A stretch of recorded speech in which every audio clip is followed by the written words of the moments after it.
Alipenda Allah subhanahu wa ta'ala kuwakumbusha watu yawe mawaidha.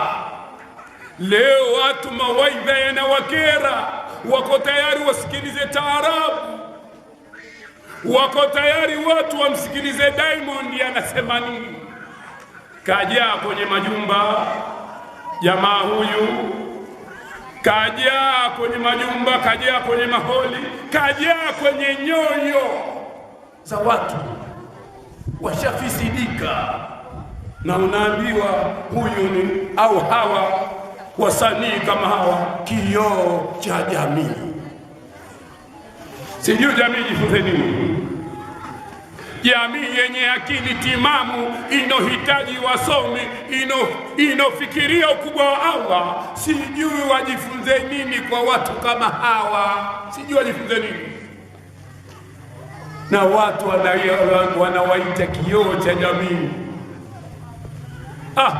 Mwenyezi Mungu anamwambia Bwana Mtume Muhammad sallallahu alaihi wasallam, wala in sa'altahum man khalaqa as-samawati wal ardi, ukiwauliza hao makafiri hao, nani aliyeumba mbingu na ardhi, na ujanja wao wote kusema Mungu hakuna, sijui nini necha, sijui nini, wamegawanyika migawanyo mitatu, sijui nini. Allah, Mungu hawezi kugawanyika migawanyiko mitatu kama koko za tende.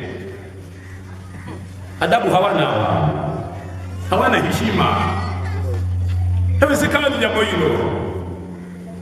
Au mtu akadanganywa akaambiwa na washirikina twende kwenye makaburi,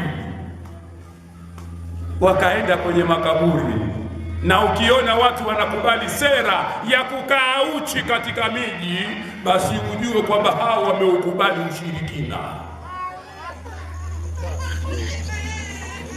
kwa sababu washirikina ndio ambao wana sera za kukaa uchi. Washirikina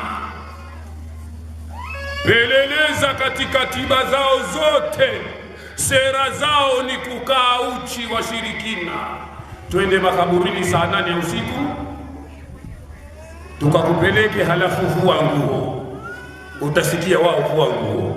Kwa hiyo kina mama, tunakwambieni kitendo cha kwenda uchi, hicho kitendo ni ektazi za washirikina.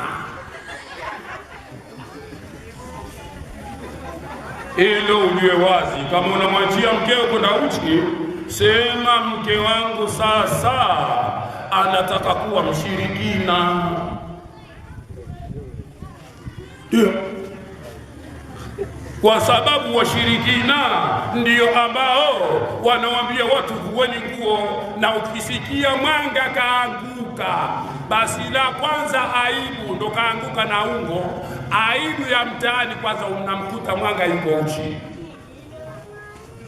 Hizo ndo sera zao. Sasa we kataa utizame, na peleleza mganga na kuganga kwake kote, basi washabiki wake wengi ni wanawake, na sio kwamba wanawake tena ndio washabiki, labda anawaambia mambo ya maana.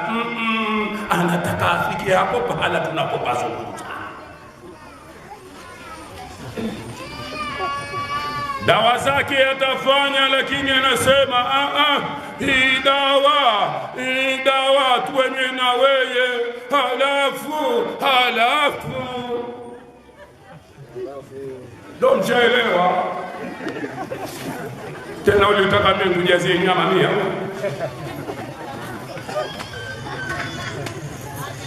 na watu, ina maana inafaa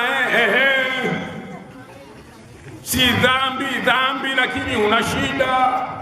Sasa kama una shida, hili jambo tekeleza hivi tunavyokwambia. Unamkuta mwanamama yuko tayari kukufuru kwa sababu apate mtoto, kwa hiyo yuko tayari akashifiwa akae uchi wakati apate mtoto, wakati Mwenyezi Mungu karuhusu watu wakae kama walivyozaliwa yeye na mumewe tu, na mtoto tawapa. Subhanallah.